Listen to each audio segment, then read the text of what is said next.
to the Gulf Coast. Welcome to the Gulf Coast.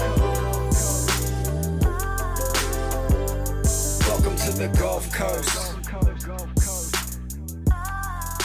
Welcome, guys, to the Gulf Coast Music Podcast. My name is Q Steezy, and today's new wave, my brother Van. Yeah. What's going on, man? Great Thank to you have. for having me, bro. I feel honored to be here. Explain the fit. Yeah. Let's just say it's like a superhero costume. Looks Let's just like. say that. You know what I'm saying? I've been kind of playing around with different art forms, and it actually came from like a Halloween show I did where I didn't have shit. So I just got a mask that I thought was cool, rocked that out, and I kind of was like, just had it. Wasn't really rocking it after that show. And then I moved to Austin, and I was kind of like, damn, bro, like, I'm going to be a new kid. Like, no one's going to know me. They're probably going to throw me in the litter. How I'm going to stand out. From Mobile to Austin? Pensacola. Gotcha. Yeah, Pensacola, Florida. So, and then I was like, how I'm going to stand out. So then I went back to that mask. And then ever since that happened, like, motherfuckers was like, who the fuck is this dude in the mask? Like, I put up to an open mic, and everybody's like, what the fuck? So it was like, give me eyes. And then I just had to seal the deal with my music and how I performed it. So it just kind of evolved from that. And then after wearing this one for a while, I did another one. Then after wearing that one for a while, I went with this one because that's kind of the vibe I was on. So, yeah, it's just. I think like it's really cool. Appreciate that, bro. Yeah, it was a little bit of a risk, especially being in the South, you know what I'm saying? Wearing these masks out in public, because I be out in public with this shit. I couldn't believe you were standing outside. That was insane. For real, bro. I didn't test it aside and had my situations, but for the most part, people are pretty receptive, you know what I'm saying? It's more of an energy thing. People know your intentions. Right. Absolutely. I think it's really cool, especially in nowadays, you have to stand out as an artist. And this is kind of like, back then it may have been frowned upon, but now it's like, it's glorified. You know, you see Yeet, Marshmello. I mean, the list obviously goes on, but I've never seen somebody look like this. So it's. Yeah, man, I appreciate that. I mean, even before that, there was like MF Doom and Daft Punk. Right. With two dudes. So I was like, man, they pulled it off. Right. Made me believe it could be done. So even though they're in bigger markets in a different country, I'm like, bro, like, I'll be the dude, the pioneer here. Yeah, I was surprised you didn't pull up on a motorcycle. My boy asked me the same thing. Like, everybody thinks I got bikes. Nah, man, I should know. I should, right? Maybe one day. You were just in walking you over here, you were just really confident. And, like, you really helped the energy I felt. And were you always that confident? And or did at any point the switch flip? It's just repetition, bro. Just like everything. If you I'm an ex-athlete, right? Turn artist. So like, same thing with hooping, football, soccer, whatever your sport. It's like you start off awkward, uncomfortable, right? Not really polished. The more you rep that shit, more you practice it, you just get more confident. So like, I definitely wasn't confident in the beginning, bro. Like, I didn't come from this. I didn't know nothing about music, performing, being an artist. This is not in my family, not in my city, my hometown, none of this shit. Like I was like foreign to it. And I did my first open mic, so awkward, bro. I hit the mic when I was performing the song. That shit dropped. It shit dropped to like about fucking almost waist damn near. And I just didn't know what to do. And I just leaned over and finished it out because I was so scared and embarrassed and awkward. Mm-hmm. I never even adjusted during the set. So I looked like a hunchback trying to finish out the song. So yeah, I just performed a lot, bro. I did a lot of open mics in the beginning just to get the reps, just to get comfortable. Because I was so embarrassed. I was like, bro, I don't like. You had to get over it. Yeah, and I respect that a lot. Yeah, I did a lot of open mics, more than like maybe most cats did. Right. You know what I'm saying? So I just hustled that, and then the performing became fun. Yeah. And now it's just like me now. It's just identity now. You can tell a lot about somebody if they like sense fear and choose to overcome it, or if they sense fear and just say, I'll never do it. Oh yeah, bro. I'm not an avoider at all, bro. There you go. You know what I'm saying? There's a lot of that. Man, yeah.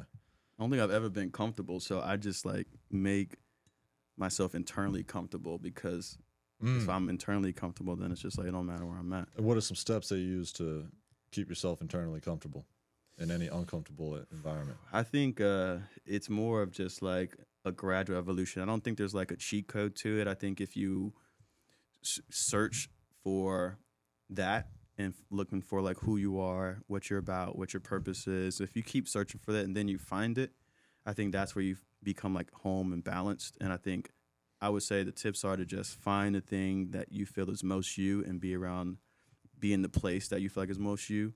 And then you will have like an internal peace. Because I think people intertwine the two of like peace and confidence. It's like, yeah, I'm comfortable just because I'm just like I feel like Content. I'm at a place where it's just like there's Content. nothing that happened to me where it hasn't already happened to make me feel like rattled.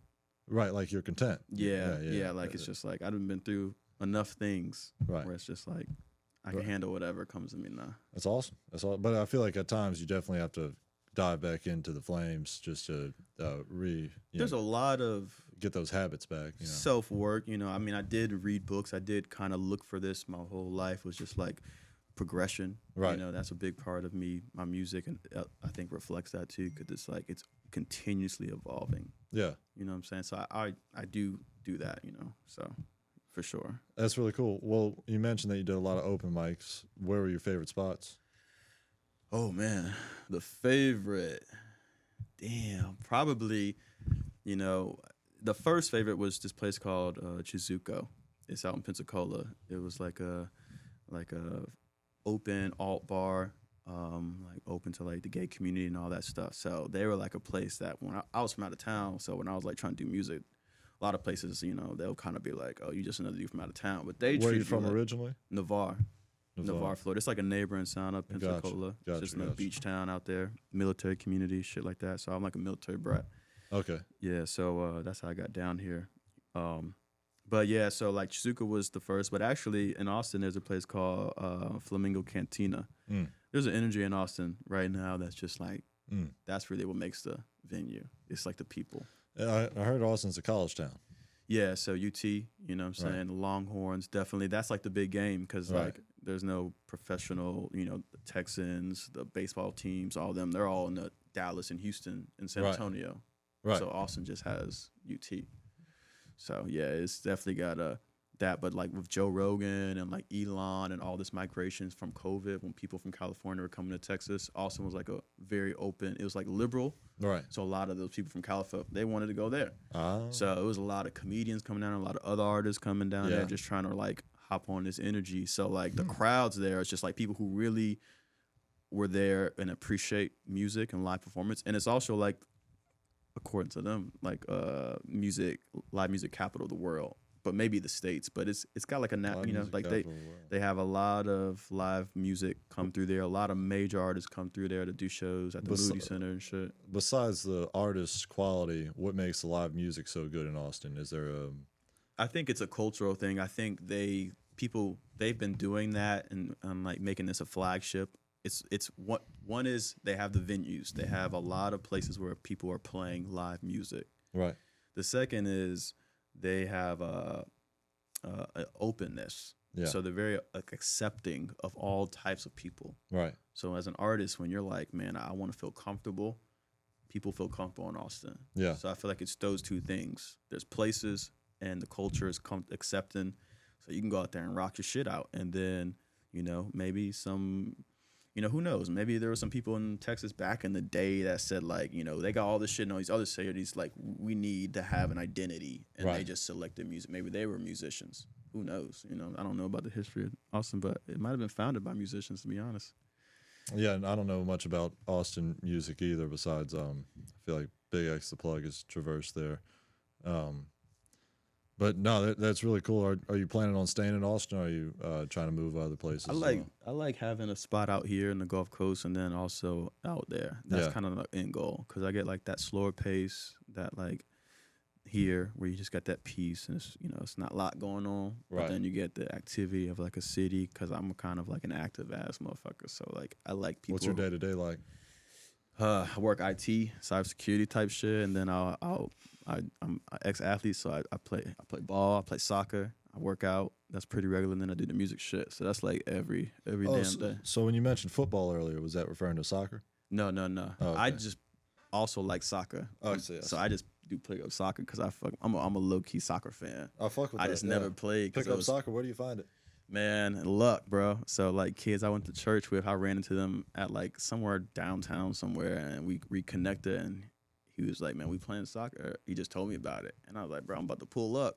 And I had no cleats. I ain't played in years.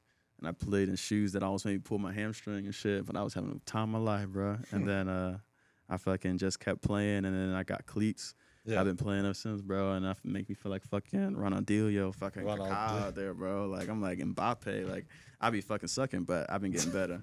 But it's fun, man. It's fun. So, yeah, I play it in, like, Golf Breeze. They got a nice little turf field that we play on. It's cool, nice. Bro. Nice. Yeah, last time I played soccer was over the summer, and it was pickup soccer, and I went for a header, and I expected the guy next to me to kind of support me, and he didn't. Just went straight on my back. Woo! Out for like a month. Man, just crutches. Man, bro, damn, that's a sad story. Sad story. But man, it's fun. I didn't. It's cool that you play, bro. It's fun. Yeah, I enjoy the sport. I play is an exaggerated term. I'm not the best at soccer, but hey, bro, it's really fun. It's a cool concept, you know, especially around summer World Cup time. You know. Oh, for sure, bro. Yeah. It's lit. You know, it keeps you in shape too. Like, I think running's like my biggest thing I try to do. Right. So like, it makes you run like crazy. So. I'd be done for conditioning too. Oh yeah, you ever play with Beyblades? Not really, man. I know they are. Yeah, something about the appearance just made me think of it. Yeah, right? I think if I ever get wealthy enough, I'll just have like a Beyblade collection. Yeah, hell yeah, bro. They got like a cool little style going on. You know what I'm saying? Get back into it, man. I was so passionate about those as a kid. Maybe you should do some Beyblade type merch with Gold Coast Music, bro. Sponsorship. Yeah, bro. And then everybody you have the Gulf on. Coast Greaser. Everybody you have on, y'all play a little round one quick time. That's actually a great idea. that's a great idea. It's just something you would never do anywhere else but fucking somewhere like this. Right. Back to my brother Van.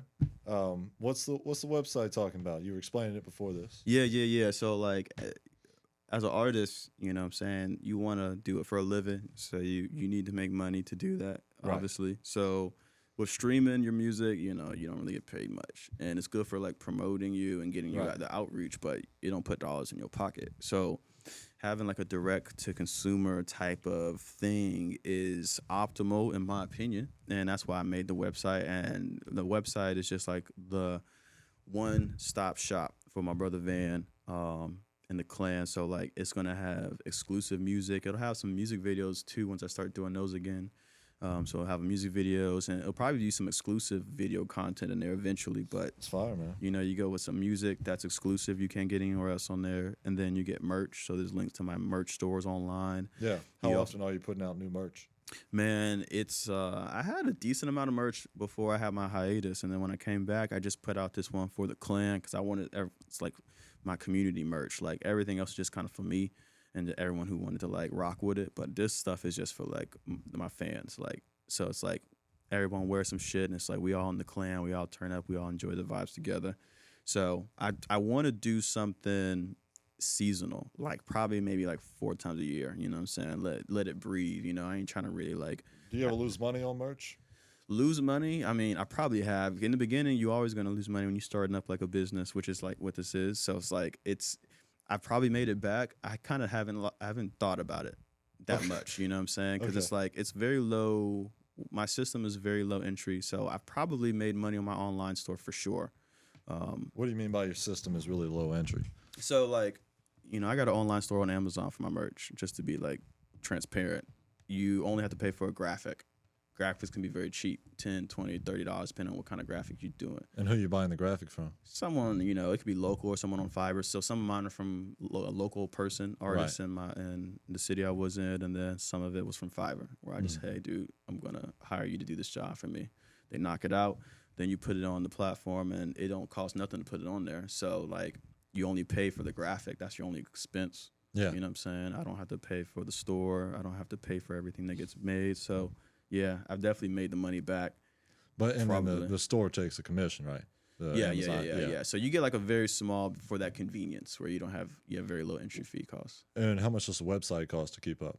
Shit, bro, it's probably like $30-$40 a month. Yeah, something like that. And you're talking about Amazon or the MyBrothaVan.com? That's MyBrothaVan. Amazon store, it don't cost nothing for me, bro. I got in there like at a sweet time. Like before everyone was like doing that, I got into it. So I've had this account for a long time. So does Amazon cost money now? It might. I don't know, Okay. bro. I'm Yeah. It might, No, but yeah, that's you know, I'm trying to make some merch for Gulf Coast Music, and yeah, man, it's definitely worth checking out because everybody uses Amazon, so it's the most popular. So I would say shoot the shot and then find out for yourself because it might be worth it if there is. Facts.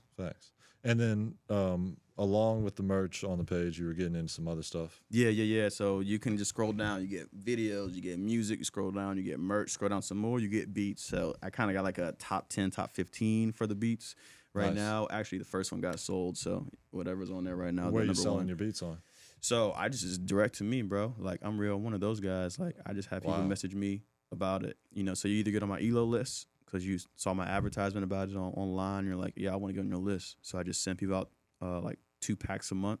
Wow, that's smart, bro. Yeah. So you get people on an email. How many people are on the list, if you don't mind? Man, I haven't even counted, bro. Like it's like I try not to get too wrapped into numbers. There was a time where numbers was like in my head too much. Yeah, you know what I'm saying. So I was like, so I just kind of just do it, and I just do it, and then so I don't even know what it's at. I could.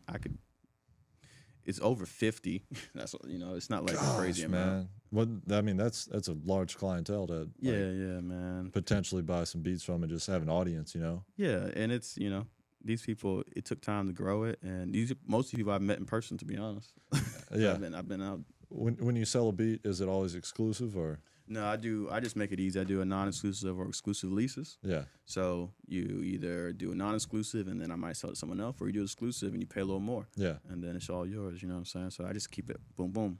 What's your standard prices? Man, they kind of been going up. I would just say anyone who is. It might depend on the beat. It might depend on what you know, if you want me to alter and all those things. So it's just kind of other factors to kind of get like the actual price. But it's definitely reasonable. So I say like, my exclusive is probably a little bit above market, so it's probably a little bit above you can do on BeatStar, just because my shit's more signature. It's BeatStars, that's right. Yeah. Yeah. I mean, that's Amazon of beats. Yeah, exactly. So my non-exclusive is a little bit higher than what's on there. I'll say that for their non-exclusive, but my exclusive is cheaper than most people's exclusive. So I want people to just be like, I'm committed. I want the shit to be made music with. I respect that. You know what I'm saying? So that's kind of how I do my system. I like that actually. Yeah. How do you divide your time between work, music, and making beats? So work is going to be work. You know, it funds the music. So it's always got to be somewhat of like at least 1B, but at times it's got to be 1A just so you don't fuck up the music and can't keep that shit going because that shit costs money. But for the beat making, like I said, that's kind of like a secondary facet of MyBrothaVan. I really designate maybe 4 days out the month to making beats, and I'll maybe do like 2 to 4. So I don't do like large beat packs. I'd rather get like something that's like quality. But sometimes it's hard to commit some time to, especially when you get active in the performing part of being an artist. So like I got like going on with music dropping, making a lot of music. So I can't really make a lot of beats as much as I maybe could before. So it can be seasonal. There might be seasons I'm fucking pushing out beats a lot. Yeah.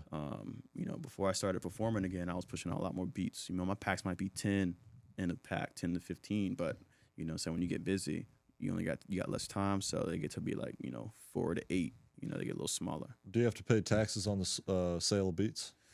Yes, technically, yes. You know what I'm saying? Technically, yes. You know. Technically. It's good. Yeah, you know what I'm saying? You won't get technical. Yeah, you gotta pay tax, man. Uncle Sam, you know, there's small amounts where motherfuckers won't really bother you about, but you know, if you start to do large numbers, you know what I'm saying, they're gonna find you. Yeah, I feel that. So it's better just do it and just get in the habit of doing it. I ain't trying to have the man, because you know we done seen artists in all entertainment aspects get fucking the tax man coming from, and you don't want that dude coming for you, bro. Have you ever considered joining a label? Considered it, yes. I've considered it. I've had those outreaches from ones, and I wouldn't say it's not off the table, but I like doing my independent thing and putting in my work and owning my thing. But I have like partners where I think labels or agencies or whatever groups want to kind of back an artist, they're probably changing how they're doing that because there's less artists that are gonna want to be like give you all these rights and give me a little bit of like the fucking a small percent. Like you probably got to go 50-50 and 50-50 type shit. I'm a lot cooler with. Sounds like you know what I'm saying. Yeah, like that's if a label is like we can split things 50-50. Well, do this, you do that. It's like that situation I'd be open to. Right. I'd be open to, but until then, yeah, I'm gonna do my independent. Where would you say you're at right now in your career? Man, I'm probably at the freest I've ever been in my career because I will do whatever the fuck I want now and just be like, own it. It's identity. Because, before you feel like you have to be something that's working, that you see working. I got to be this or what you think. Now it's just like, I'm doing whatever I fucking want to do. Awesome, man. How many years have you been in the game? 17 is when I started. So what's that, 8? It's about 8 years. Yeah, so I took a 2-year hiatus. So I literally was like... got to do the artist burnout, took a break, all that shit. Had to like get my personal life together type shit. And then, it was really the fans, to be honest, that were like, bro, you got to keep doing this. And all the artists was like, bro, you got to keep doing this. Like, yeah, I heard when your mom says, when you ask your mom, what are you waiting for? And she says, your music, that's when you should get back in, Yeah, man. It was very much like that because I was like, I'm always going to do music, but you don't have to do it publicly. You know what I'm saying? Doing it publicly is a whole different thing. Right. But when people are like, the public is like, man, we miss it, we want it. Like, right. It's like, man, all I need is a handful of people telling me that. And I'm like, I'll do it for y'all. I'll do it for y'all. You know what I'm saying? For the clan, bro. Describe the clan. That's just like a mindset. It's just like a togetherness. It's like a community thing where it's like, we're all together. Mm-hmm. So the clan is just anyone who is like tapped into the MyBrothaVan ship and wants to join on that journey. You know what I'm saying? So it's like, they're like the term for the fans. You know what I'm saying? So that's what the clan is. That's cool. That's cool. People I make music for, people who enjoy it, people who support it. Right. Besides open mics, have you ever gone and performed your music kind of like in a set stage, Oh, yeah. I've done a lot of like actual music videos where it's like you're like a featured performer and stuff like that. Like an opened opener. up for people. Yeah. Yeah, so, I did like shit in Dallas, shit in Houston, and shit in Austin, San Antonio when I was out there. That's really out cool, here. I've done a couple small, I don't think I did the Soul Kitchen. I might have done one song, like a feature with somebody, but maybe not. I think Soul Kitchen is like one place I did. And I did like the Alabama Music Box when I was out here. What's that other joint that was out here? I think. Fucking, damn, there's another venue I've been out here with. But yeah, like I opened up for some people. I think the last show I did out here was for Jelly. He's like one of Pierre's artists. Oh wow. He did a show out here, and I opened for him. I got footage of it and all that shit. But I think that was the last show I did out here. And then my biggest one was in Pensacola's Vinyl. I opened up for Riff Raff. This was like right before COVID hit, like a month before COVID hit, bro. That kind of like killed my momentum. But I was like, that was like the peak of like the wave of MyBrothaVan because I was on 93BLX. I had this song called Ass Pro Shop that was jumping. Ass Pro Shop? Yeah. Like Bass Pro Shop, but Ass Pro Shop.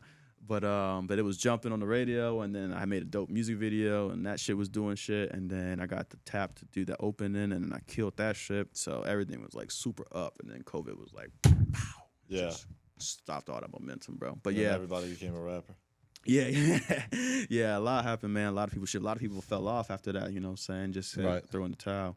But yeah, that was Vinyl's probably the biggest stage I did. That was like an actual legit thing. Good times, man. Good times. Let's see.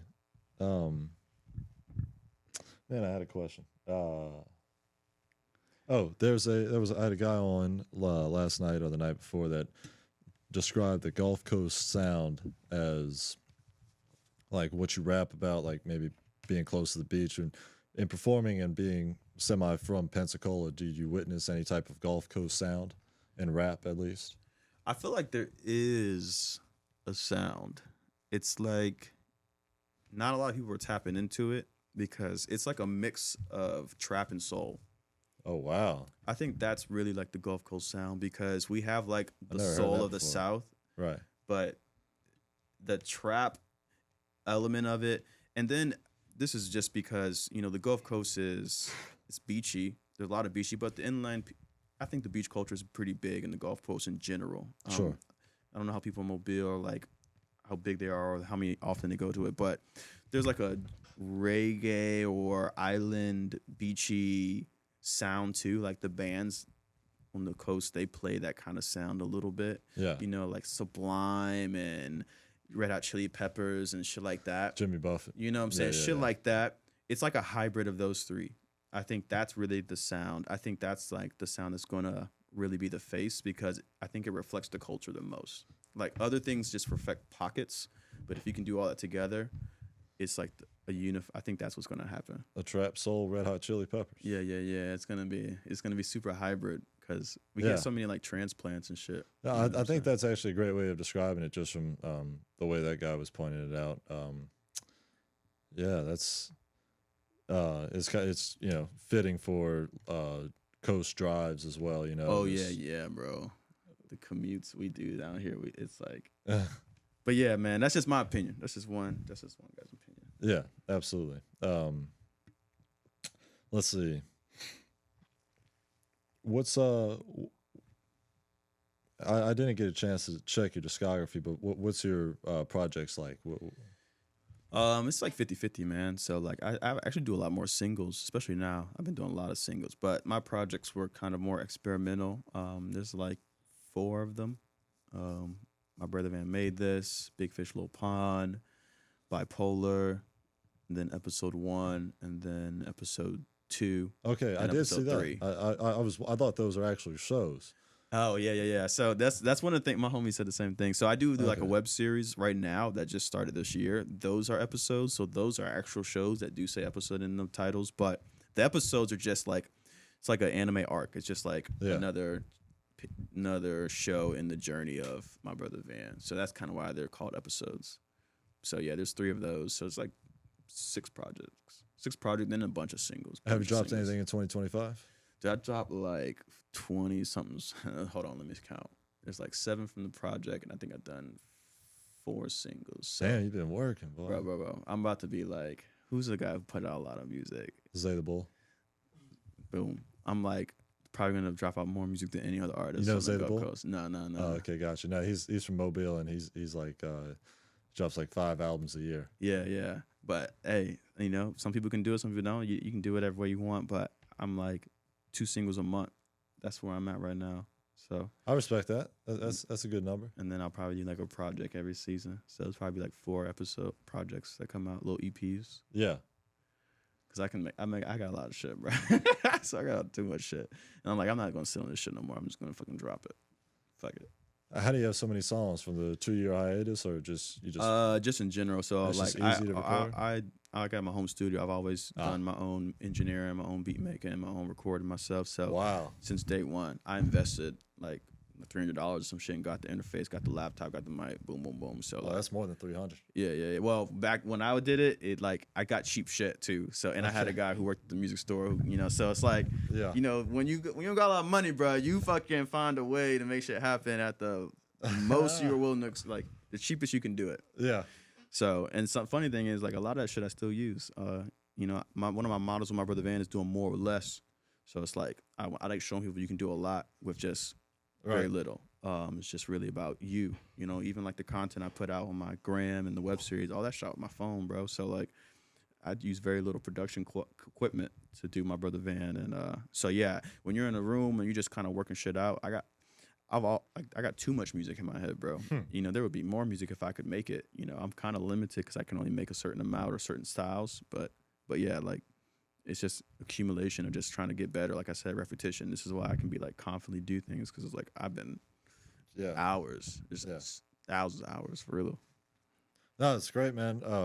Having just an original experience with the song in all aspects, with producing, engineering, and recording. Yeah. How long does it typically take you on each song? They're gotten quicker now. So Are you on Pro Tools? no, I use a dog called Studio One. Oh, stop heard that. Yeah. So I've been locked in with that since day So one. I'm talking man. about more with less. Yeah, man, for real. Doing the beats, doing the engineering, doing everything in that. So it's Wow. kind of raw the way I do it. It's probably not the most professional or polished things, but people feel the energy. You know what I'm saying? That's all I care about. That's all that matters. Yeah, bro. That's all I need. That's all I need. Well, shoot, man, what you got planned in the future? So on the upcoming agenda, we got the singles coming out. So I just dropped this project that I'm promoting. That's like number 1. It's called Episode 4. It's got like 5 unreleased music tracks. One of them has been released online called Escapism. So if y'all want to see that one, that vibe is kind of very similar to the rest of them. Sounds interesting, man. What is there a central theme, I imagine, behind each episode?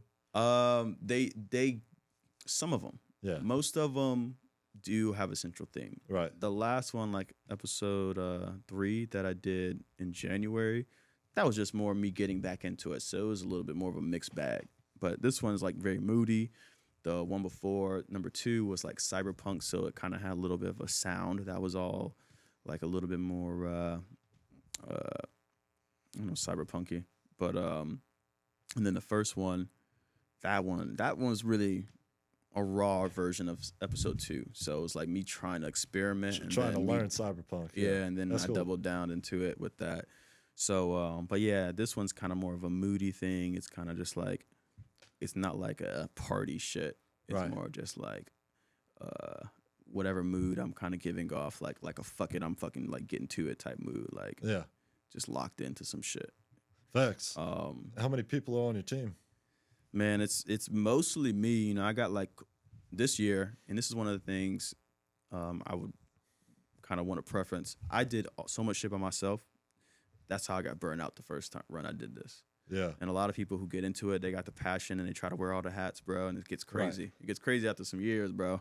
So this year, when I got back to us, I'm going to get more collaborators, have them more a little bit involved, do more 50-50 shit. So there's probably like 5 people right now. Mostly it's my guy who helps me do some behind-the-scenes stuff, and he's also an artist, so he's on a couple songs. He's actually on Endurance. Shout out my boy Comrade Villain. That's on the episode 4 project. Then I got my shooter, like my director, behind the lens. You know, my girl Quinn, call her Agent Q.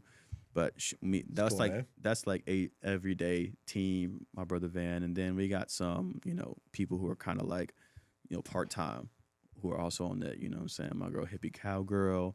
You know what I'm saying? I've heard that name. Yeah. That's homie for day one. And then I have my engineer. Shout out my boy Fabio at Fresco Studios in Pensacola.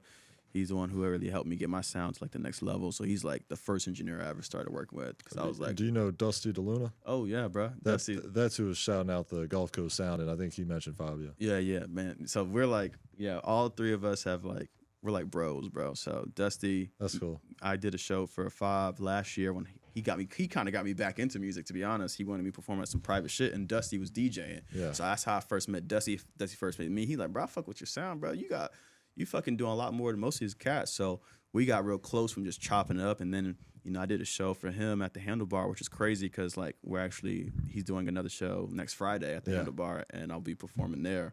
So he's, like, definitely, like, part-time, my brother Van, bro. He has been a big person who was, like, valuing what I did. He's so sharp, man. I can't credit him enough because he's, like, you look at him, you're like, oh, he just seems like, oh, this dude's like a regular dude. Alabama guy. Yeah, Right. he's like, what? But he's like wise.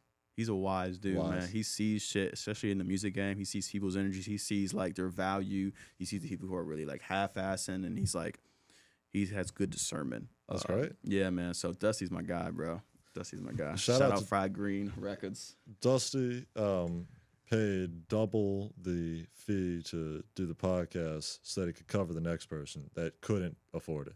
He's a good dude, bro. Dusty's a good ass dude, bro. He throws me just shit just because he's like, he's a people guy. That's Right. where me and him kind of really mesh. Like, we're community-based people. Yeah, it was awesome. Is Cremo Smith the GOAT of the Gulf Coast Sound? Crimro, he is definitely a good face of it. I think he don't get the credit he deserves because when you look at him, you might have some certain opinions because you see him and you're like, white guy dreads, like, is he trying to like put on this thing? Is this an act? First of all, it's not an act. This is this dude. Second of all, most people don't know, like, he's got Hispanic in him. So he's got a hybrid of cultures in him that, like, this is just how he grew up. And when you talk to him, when you see him perform, you know it's authentic, bro. Yeah. It's like, he sold me. My guys put me on to him way back in the day. He's been grinding this shit out, and then I met him personally. Funny story. He needed someone to help him record a feature, bro, and he hit me up, and I recorded one of his features in one of the shittiest places I've ever lived, bro, where it was like foundation creaking, no heat, like caterpillars crawling in that bitch. When you wake up, they fucking all on you and shit. Oh, shithole, really. You know what I'm saying? And we made some magic in there, bro. Like, me and him have had some moments together where it's like we just respect each other as artists. For real, bro. He's definitely someone who is like, I think he's going to get his flowers. I hope it's sooner rather than later. Yeah.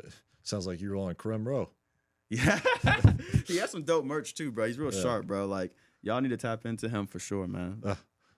That was a terrible joke. That was supposed to be a play on Death Row, but I'm not gonna lie, I missed that. I know you missed it. I know you missed it because I like the attempt. I said it and I even missed it. So, but no, shoot your shot, man. You miss 100% of the shots you don't shoot. Exactly. And I like shooters. There you go.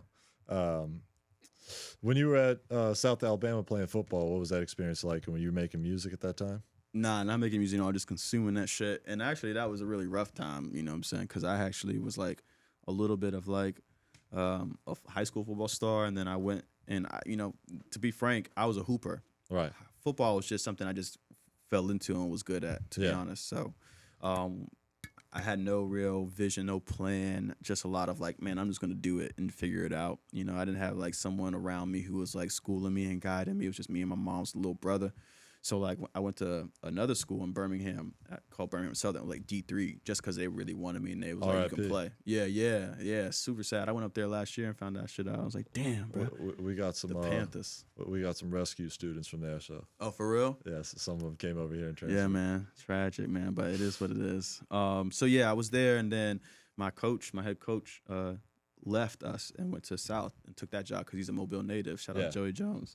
And then a couple guys walked on to follow him, and I was one of those dudes. And then my whole was just a mess, bro. Transferred too late, so I had to sit out because I went to Birmingham Southern. The weight of the credits was weak, like lower, so they didn't keep up with it. The administrative department, so I actually didn't take enough classes. It wasn't like I wasn't passing enough. I just didn't take enough to play the next year, and I found that out last minute, bro. Heart broke.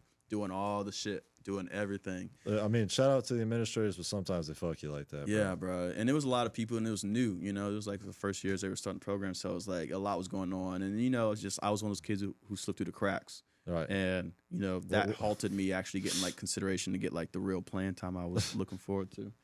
So I ended up Van's getting out of class at 9 a.m. with nothing to do. Bro, I did everything, bro. It was crazy, bro. Everybody else is just like, why do you not have class today?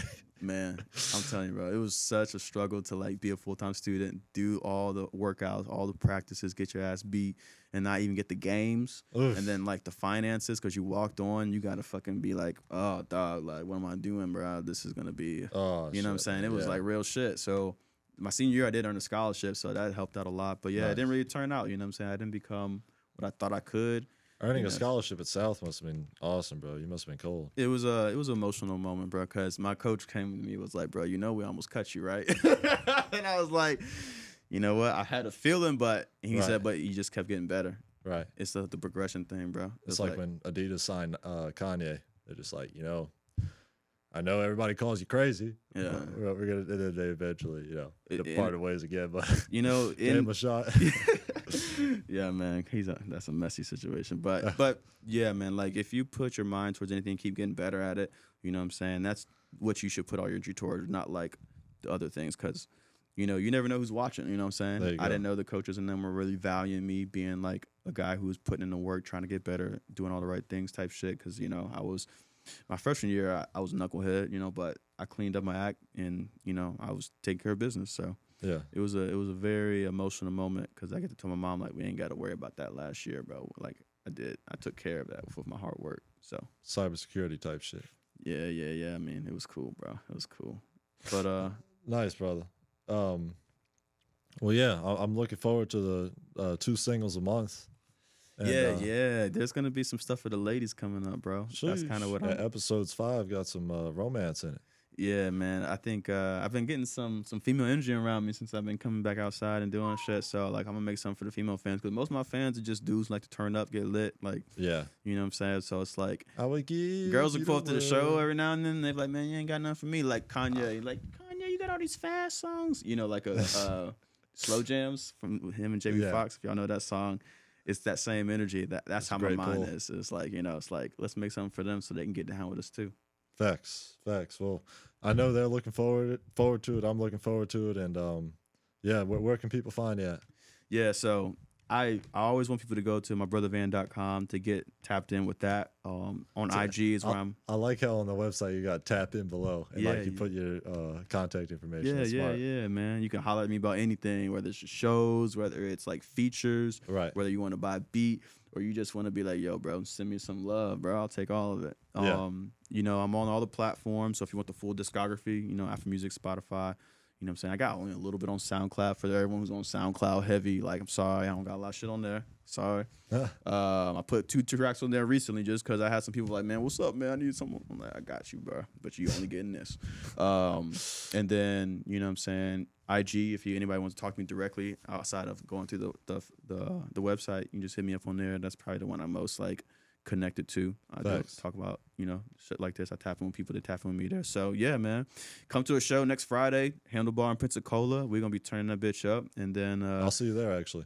yeah, Dusty Delooney invited me. yeah, man. I got some custom merch I'm gonna be selling there too. Fuck yeah. Yeah, man. I'm actually gonna do some posting that we just did a dope photo shoot, so you'll see some content with the merch. So definitely support the merch. Holla at me for beats, and let's enjoy this journey, man. We're about to get to turn up. Thank you guys for tuning in. Catch My Brother Van on all platforms and check out the website at MyBrothaVan.com. Hey, Thank you for the coming by, clan, bro. For the clan. For the clan.